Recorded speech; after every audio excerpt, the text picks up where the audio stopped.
இயற்கையான டேட்ஸ், பாதாம், பிஸ்தா, cash and honey கொண்டு தயாரிக்கப்பட்ட Lion date nut bites. Taste the daily. No compromise.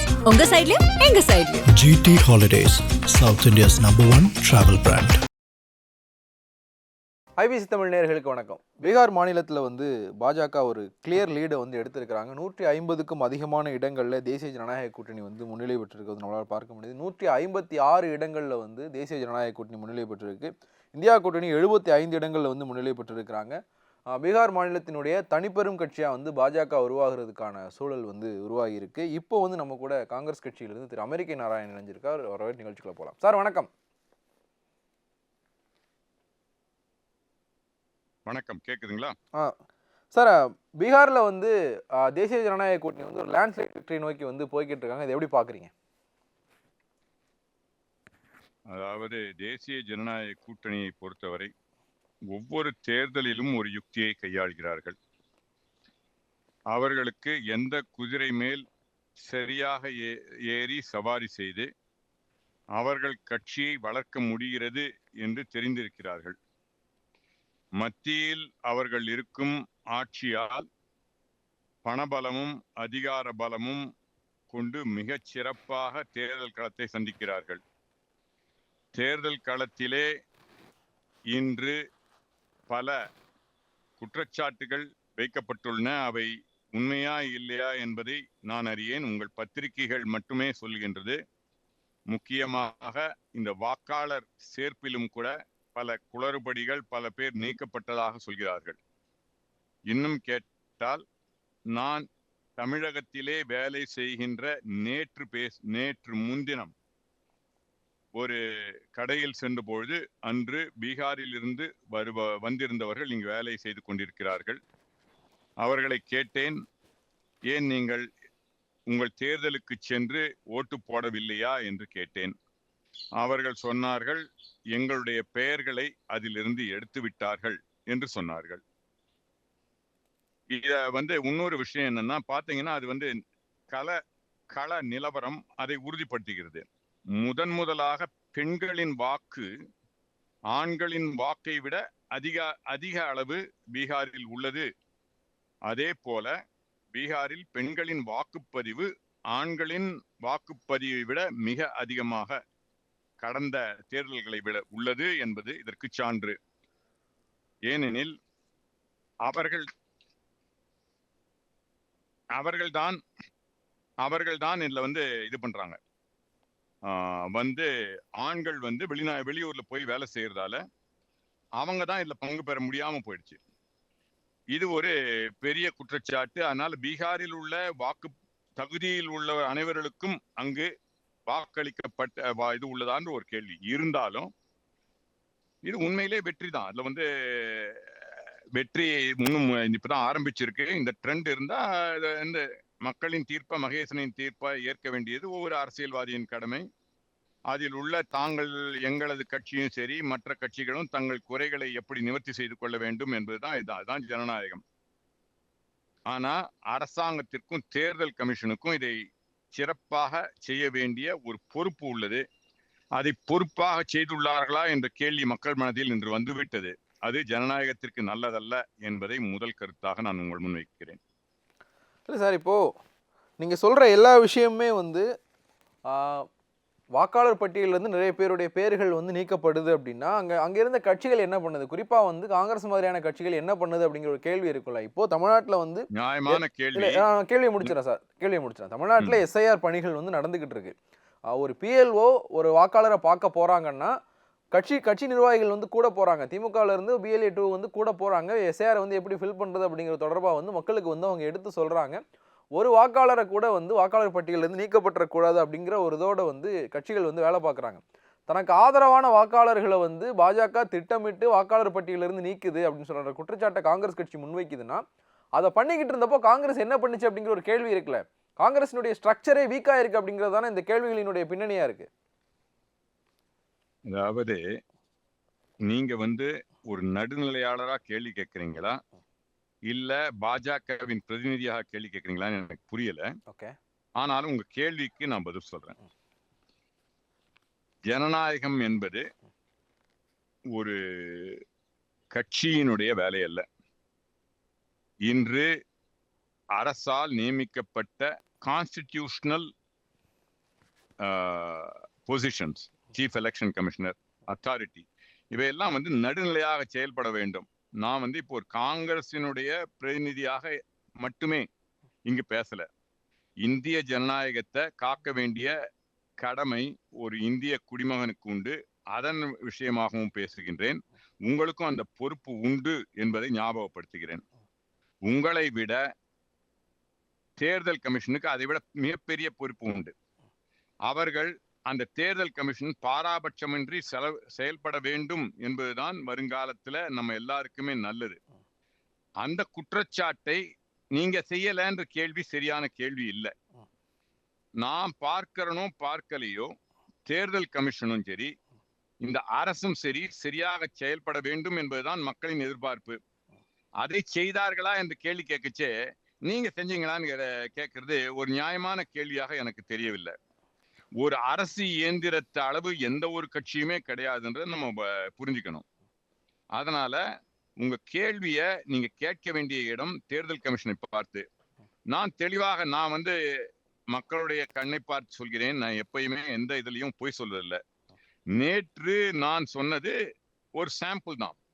அதற்கான என்னுடைய சாம்பிள் சரின்றதுக்கான காரணங்களையும் சொல்லிவிட்டேன். இதற்கு பிறகு நீங்க வந்து நீங்க செஞ்சீங்களான்றதே என்ன கேள்வி. நீங்க கேள்வில ஒரு கேள்வி இது, காங்கிரசினுடைய களத்துல அதனுடைய ஸ்ட்ரக்சர், அதனுடைய வலிமை, அதனுடைய தொண்டர் படை, அதனுடைய இது கட்டமைப்பு சரியாக இல்லைங்கிறது களத்தின் நிலவரம். அதை நான் மறுக்கல. நான் வந்து உங்களை மாதிரி ஸ்கர்ட் பண்ண மாட்டேன். பிஜேபி மாதிரி நீங்க செஞ்சீங்களான்றது என்னுடைய கேள்வி இல்லை. என்னுடைய குற்றங்களை நான் ஒத்துக்கிறேன். ஆனா நீங்க ஏன் உங்க குற்றங்களை ஒத்துக்க மாட்டேங்கிறீங்க? ஏன் நீங்க உங்க கடமையை, உங்களுடைய ஒரு பொறுப்பான ஒரு ஊடகத்தின் கடமையை செய்ய தவறுறீங்கன்னு தானே என்னுடைய கேள்வி. ஏன் அதுக்கு பதில் சொல்ல மாட்டேங்கிறீங்க? ஏன் மாத்தி சொல்றீங்கிறது தான் என்னுடைய கேள்வி. இல்லை சார், இப்போ ஜனநாயகம் அப்படின்றது வந்து எல்லாருக்கும் பொறுப்பு இருக்குது. ஒரு நிலையான கண்காணிப்பு தான் வந்து இங்கே சுதந்திரத்தை உறுதிப்படுத்துறதுக்கான முதல் படி அப்படின்றது வந்து நான் உறுதியாக நம்புறதுனால தான் அந்த கேள்வியை கேட்டேன். நீங்களே சொன்னீங்க. ஒரு நிமிடம் நான் உங்களை இடைமறிக்க விரும்புறேன். நீங்க அப்போ அந்த பொறுப்புக்கான கடமையில நீங்க என்ன செஞ்சிருக்கீங்க ஊடகமா? அதை கொஞ்சம் சொல்ல முடியுமா? இல்ல சார், ஊடகங்கள் தேர்தல் ஆணையத்தையும் கேள்வி எழுப்பிக்கிட்டு தான் இருக்கிறாங்க. இப்போ வாக்கு திருட்டு கேள்வியை முடிச்சிடறேன் சார். நான் கேள்வி நீங்க என்னை தனிப்பட்ட முறையில கேட்டீங்கன்னா நான் இல்ல இருங்க சார், என்னை தனிப்பட்ட முறையில தனி மனிதனா முதல்ல என்னுடைய இதை செஞ்சுட்டு தான் நாராயணன் சார் ஒரு நிமிஷம், நாராயணன் சார் ஒரு நிமிஷம். நீங்க தனிப்பட்ட முறையில என்ன கேட்டீங்கன்னா தேர்தல் ஆணையத்தை நோக்கி நானும் கேள்வி எழுப்பியிருக்கேன். Very good. ஒரு எதிர்க்கட்சியா செய்தது எனக்கு கேள்விகள் கேட்பதை விடுத்து நீ என்ன செய்தாய் அதற்கு எனக்கு கேட்டால் நன்மை உனக்குன்னு நம்ம இரண்டு பேருக்குமே ஞாபகப்படுத்துறேன். ஒரு எதிர்க்கட்சி நம்மை சார்ந்த இது லெட் மீ கம்ப்ளீட். ஒரு எதிர்க்கட்சியா வந்து காங்கிரஸ் கட்சியினுடைய பணிகள் என்ன அப்படிங்கிற ஒரு கேள்வி இருக்குல்ல. நீங்களே சொல்றீங்க எங்களுடைய ஸ்ட்ரக்சர் வந்து வீக்கா இருக்கு அப்படிங்கிறத நாங்க ஒத்துக்க தான் வேணும் அப்படின்னு சொல்லிட்டு. காங்கிரஸ் கட்சி தன்னுடைய ஸ்ட்ரக்சர் வந்து வீக்காக இருக்குது அப்படின்றத கருத்தில் கொள்ளாமல் அதிகமான இடங்களை வந்து கூட்டணிகள் கிட்ட இருந்து வாங்கி அந்த கூட்டணி கட்சிகளையும் சேர்த்து கீழே இழுத்து விட்டுருதா அப்படிங்கிற ஒரு கேள்வி இருக்குது. இதை வந்து பிரதமர் மோடி குற்றச்சாட்டாவே கூட உங்க மேலே வச்சிருக்கிறார். இப்போ 2020 வந்து இருங்க சார் சொல்லிடுறேன். 2020 70 இடங்களில் வந்து போட்டிடுறீங்க. 70 இடங்களில் போட்டிட்டு 19 இடங்களில் வெற்றி பெறுறீங்க. இப்போ 61 இடங்களில் போட்டிட்டு கிட்டத்தட்ட வந்து ஒரு 14-15 இடங்களில் தான் வந்து நீங்கள் முன்னிலையில் இருக்கிறத வந்து பார்க்க முடியுது. இந்த வின்னிங் பெர்சன்டேஜ் இருக்குல்ல, அந்த ஸ்ட்ரைக் ரேட் வந்து காங்கிரஸ் கட்சிக்கு ரொம்ப குறைவாக இருக்குது. இது வந்து உங்கள் கூட்டணிக்குள்ளே உங்கள் கூட்டணி கட்சிகளை வந்து நீங்கள் புல் டவுன் பண்ணுறீங்கன்னு உங்களுக்கு தோணலையா? ரொம்ப தெளிவாக சொல்கிறோம். நான் லெட் மீ கம் டு, நான் பீகாருக்கு போக விரும்பல, தமிழகத்தை பற்றி பேசுவோம். ஓகே. ஏன்னா நீங்கள் இங்கே உங்களுடைய பார்வையாளர்கள் நிச்சயமாக பீகாரில் இருக்க போகிறதில்ல, நம்ம தமிழகத்தை. ஏன்னா நீங்கள் வந்து காங்கிரஸை வீக்கன் பண்ணணுன்றது தான் உங்களுடைய குறிக்கோள். பிரதமராக இல்லாம அவர் வந்து ஒரு எதிர்கட்சியா இருக்கிறதால அவரை வேலையை செஞ்சுக்கிட்டு இருக்காரு. ஆனா நீங்களும் அவர் கூட சேர்ந்துதான் வேலை செய்யறீங்களோன்னு எனக்கு ஒரு கவலை. நீங்க எல்லாம் நடுநிலையான ஊடகங்களா இல்லைன்றது எல்லாருடைய பார்வையும் தெளிவா இருக்கு. இன்றைக்கு ஊடகங்கள் உங்களை போன்ற ஊடகங்கள் கட்சி சார்ந்த ஊடகங்களா இருக்கின்ற ஒழிய நடுநிலையான ஊடகங்கள் இல்லை என்பதை மக்கள் அறிவார்கள். இல்ல சார், தங்களுக்கு ஒவ்வாமையான கேள்விகள் வந்தா எங்க மேல இந்த மாதிரி பெயிண்ட் அடிக்கிறது வழக்கம் தான். அதை அப்படியே கடந்து போறேன். நீங்க உங்க பதில சொல்லுங்க. நீங்க பதில் சொல்லுங்க. நான் உங்களுடைய அந்த குற்றச்சாட்டை நான் அப்படியே கடந்து போறேன். நீங்க பதில் சொல்லுங்க. நானும் உங்க குற்றச்சாட்டு சொல்றேன், உங்க குற்றச்சாட்டை கடந்து போனா உங்களை மாதிரி நான் கடந்து போக மாட்டேன். நேரான பதில் சொல்றேன். ஏன்னா எனக்கு வந்து இந்த கடந்து போகிற விஷயங்கள்லாம் வந்து பதில் இல்லாதவர்களுடைய இது. நோ, கம்மிங் பேக், தமிழகத்தை எடுத்துக்கங்க. தமிழகத்துல எங்களுடைய ஸ்ட்ரைக் ரேட் போன எலெக்ஷன்ல, அதாவது 2021 தேர்தல்ல மத்த எந்த கட்சியுடைய ஸ்ட்ரைக் ரேட்டை விட அதிகம். நல்லா புரிஞ்சுக்கணும் நீங்க. இன்னும் கேட்டா திமுகவை விட அதிகம். ஏன்னா அந்த தேர்தல்ல நாங்க வந்து போட்டியிட்டது சட்டமன்றம் இல்ல, அதோட சேர்ந்து ஒரு பாராளுமன்ற தேர்தலும் வந்த மாதிரி எனக்கு ஞாபகம். கன்னியாகுமரி இடைத்தேர்தல் வந்தது. ஆமா, அதனால அதை பார்த்து தமிழகத்தை பொறுத்தவரை நான் தெளிவாக சொல்ல முடியும். ஏன்னா தேர்தல் வருது. தமிழகத்து வாக்காளருக்கும் சொல்றேன், தமிழகத்துல எங்கள் கட்சிக்கு சொல்றேன், எங்களுடைய கூட்டணிக்கு வர விரும்பும் கட்சிகளுக்கும் சொல்றேன், எங்களுடைய strike rate is the best in Tamil Nadu இந்த லாஸ்ட் எலெக்ஷன். எதுக்கு ஹிஸ்டரியை பத்தி பேசுவானே, இப்ப நடந்ததை பத்தி பேசுவோம், இப்போ தமிழகத்தை பத்தி பேசுவோம். சோ ஒன்று. இரண்டாவதாக, எங்களுடைய கூட்டணி இல்லை என்றால் அது பீகார்ல இருக்க மாநில கட்சிகளா இருக்கட்டும், தமிழகத்துல இருக்க மாநில கட்சிகளா இருக்கட்டும், ஆட்சிக்கு வர முடியாது. யாருக்கு இந்த ஆட்சி முக்கியம்? எங்களுக்கு மத்தியில முக்கியம். மாநில தேர்தலில் அவங்க வரலன்னா நிலைத்து நிற்க முடியாது. காங்கிரஸுக்கு 100 வருடத்திற்கு மேலான வரலாறு உண்டு. அதனால தெளிவாக சொல்லுவோம், நாங்கள் எங்களுடைய வலிமைக்கு ஏற்றுத்தான், எங்கள் வலிமையை புரிந்து கொண்டுதான் தமிழகத்தை பொறுத்தவரை போட்டியிடுகிறோம். கடந்த தேர்தலில் எங்களோட ஸ்ட்ரைக் ரேட் தான் பெஸ்ட். நீங்க போய் கால்குலேட் பண்ணி பாருங்க, திமுக தான் பெஸ்ட் ஸ்ட்ரைக் ரேட்டு. ஆனா அதை விட, because we also add, you take that into account, ஏன்னா ஒரே நேரத்தில் தேர்தல் நடந்தாலும் எடுத்து பார்த்தீங்கன்னா எங்களுடைய strike rate is slightly better then DMK. அதனால உங்க கேள்விகளை வந்து தமிழக மக்களை வைத்து குழப்பாதீர்கள், கூட்டணி கட்சிகளை குழப்பாதீர்கள் என்று கேட்டுக்கொள்கிறேன். இல்லை, நான் கூட்டணி கட்சிகளை குழப்பல. ஆனால் உங்களுடைய ஒரு பதில் தான் வந்து கூட்டணி கட்சிகளை குழப்புன்னு எனக்கு தோணுது. ஏன்னா வந்து தமிழ்நாடு மக்களுக்கும் எங்களோட கூட்டணிக்கு வர விரும்பும் கட்சிகளுக்கும் நான் இந்த பதிலை சொல்கிறேன்னு சொல்லிட்டு நீங்கள் உங்கள் பதிலை வந்து தொடங்குறீங்க. நீங்கள் ஆல்ரெடி ஒரு கூட்டணியில் இருக்கீங்க தானே. இப்போ கூட்டணிக்கு வர விரும்பும் கட்சிகளுக்குன்னா அதனுடைய அர்த்தம் என்ன? தெளிவாக இருக்கும். கூட்டணி என்பது என்னை பொறுத்தவரை எந்த கட்சியும் அப்படிதான் இருக்குன்னு நினைக்கிறேன். எலெக்ஷனுக்கு தான் கூட்டணி. ஒரு எலெக்ஷன் முடிந்த அப்புறம் இது ஒரு காங்கிரசினுடைய இது நிலை மாற்றிக்கொள்ள வேண்டும் என்று கூட நினைக்கிறேன். நீங்க வந்து ஒண்ணு ஆட்சியில பங்கு பெறணும், இல்லை என்றால் நீங்க எதிர்கட்சியாக செயல்படணும். நீங்க ஆட்சியிலையும் இல்லாம எதிர்கட்சியாகவும் செயல்படாம இருந்தா மக்கள் உங்களை மறந்து விடுகிறார்கள். மக்கள் உங்களை மறந்து விட்டால் கூட்டணி கட்சிகளும் உங்களை மதிக்காது, எதிர்கட்சிகளும் உங்களை மதிக்காது. அதனால நாங்க வந்து தெளிவாக சொல்கிறோம், என்னை பொறுத்தவரை தேர்தலின் போது கூட்டணி, அதற்கு பிறகு நீங்கள் ஆட்சியில் இருந்தால் ஆளும் கட்சிகளோட இருக்கீங்கன்னு அர்த்தம். இல்லைன்னா உங்களுடைய பணி எதிர்கட்சிகளின் பணிகளை செய்ய வேண்டியது. கலைஞரே சொல்லியிருக்காரு, தட்டி கேளுங்க இல்லைன்னா குட்டி கேளுங்கன்னு. அதை வேலையை இன்னும் சிறப்பாக எங்கள் கட்சி செய்ய வேண்டும், செய்ய வேண்டும். வருங்காலத்திலே கடந்த காலத்தை விட செய்ய வேண்டும் என்று நான் எதிர்பார்க்கிறேன். அதனால தான் இந்த பதில். ஸோ நாங்கள் இப்போ வந்து என்னை பொறுத்தவரை ஆப்ஷன்ஸ் ஷுட் பி ஓப்பன். என்னைக்கு வந்து நீங்க கடைக்கு போறீங்க, காம்படிஷன் இருந்தா தான் நல்ல சரக்கும் கிடைக்கும், நல்ல விலையும் விற்கிறவருக்கும் சரி வாங்குறவங்களுக்கும் சரி. So there should be a competition. Congress இல்லாம நான் அடிச்சு சொல்றேன், தமிழகத்தை பொறுத்தவரை எந்த கட்சியும் ஆட்சி அமைக்க முடியாது. காங்கிரஸினுடைய கூட்டணி இருக்கின்ற கட்சி தான் வெல்லும். அதை காலம் பதில் சொல்லும். சார், நம்ம பீகாருக்கே திருப்பி போகலாம் அப்படின்னு நினைக்கிறேன். பீகாரினுடைய இந்த தேர்தல் முடிவுகளில் தேர்தலுக்கு முன்னாடி பார்க்க, நீங்கள் ஒன்று சொன்னீங்க இல்லையா, தேர்தலுக்கு மட்டும்தான் கூட்டணி வைக்கணும் அப்படின்னு. இப்போ தேர்தலுக்கு மட்டும் கூட்டணி வைக்கிறது அப்படின்றது வந்து இப்போது பீகாரில் ஆர்ஜேடியும் காங்கிரஸும் வந்து தேர்தல் அல்லாத காலங்கள்லையுமே வந்து இணைஞ்சு தான் பயணிச்சிங்க. அந்த கூட்டணியிலே வந்து தொகுதி பங்கீட்டை இறுதி செய்கிறதுல அவ்வளவு பிரச்சனை. வேட்புமனு தாக்கல் வரைக்கும் தொகுதி பங்கீடு வந்து இறுதி செய்யப்படலை. காங்கிரஸ் வேட்பாளர்களும் சரி, ஆர்ஜேடி வேட்பாளர்கள், 2 கட்சிகளுடைய வேட்பாளர்களுமே வந்து ஒரே தொகுதியில் வேட்புமனுவை தாக்கல் பண்ணீங்க. இப்படியான பிரச்சனைகள் இருக்கும்போது நீங்கள் தேர்தலுக்கு மட்டும் ஒரு கூட்டணி வைக்கும்போது அது எப்படி ஒரு இன்டாக்டாக இருக்கும்? நீங்கள் வந்து ஒரு தமிழ்நாடு மாடலை தான் வந்து இந்தியா முழுக்க சொல்லிக்கிட்டு இருக்கீங்க. தமிழ்நாட்டில் வந்து நாங்கள் பாஜகவுக்கு எதிராக வந்து ஒரு கூட்டணி அமைச்சிருக்கிறோம், அந்த கூட்டணி வந்து ஒரு இன்டாக்டான கூட்டணியாக இருக்குது, தேர்தல் அல்லாத காலங்கள்லையுமே நாங்கள் இணைஞ்சு செயல்படுறது மூலமாக எங்களுடைய கூட்டணியை வந்து நாங்கள் வெற்றிகரமாக முன்னகர்த்தி போய்கிட்டு இருக்கோம் அப்படின்னு சொல்லிக்கிட்டு இருக்கும்போது, தேர்தலுக்கு மட்டும் கூட்டணி போதும் அப்படிங்கிற ஒரு இடத்துக்கு நகர்றது இப்போ பீகாரில் நடந்ததை விட ஒர்ஸான ஒரு சுச்சுவேஷன் தானே கிரியேட் பண்ணோம். இல்ல, நீங்க சொல்றதுல ஒரு வாதம் சரியா இருக்கு. தேர்தலுக்கு அமைகின்ற கூட்டணி ஒரு கொள்கை கூட்டணியா இருக்கணும், சந்தர்ப்பவாத கூட்டணியா இருக்கக்கூடாது. மக்கள் உங்கள் கொள்கையை பார்க்கிறார்கள், கொள்கையையும் பார்க்கிறார்கள். நான் கொள்கையை மட்டும் பார்க்கிறார்கள் சொல்ல மாட்டேன். Personality plays a role in politics. அதனுடன் சேர்ந்து உங்க கொள்கைகளும் நிச்சயமாக ஒரு முக்கிய பங்கு வகிக்கிறது, வேட்பாளர்கள் பங்கு இருக்குது. ஸோ பல விஷயங்கள் வந்து ஒரு தேர்தலை நிர்ணயிக்கிறது. இலக்கு தேர்தல் வெற்றி தான். ஒவ்வொரு கட்சியினுடைய நோக்கமும் அந்த தேர்தல் வெற்றியில அவர்களுடைய பங்கு வெற்றி பெற்ற பிறகும் அதிகமாக இருக்க வேண்டும் என்பது. நான் இங்க ஒரு காங்கிரஸ்காரனாக இப்ப நான் பொதுஜனமா பதில் சொல்லல, காங்கிரஸ்காரனா பதில் சொல்றேன்.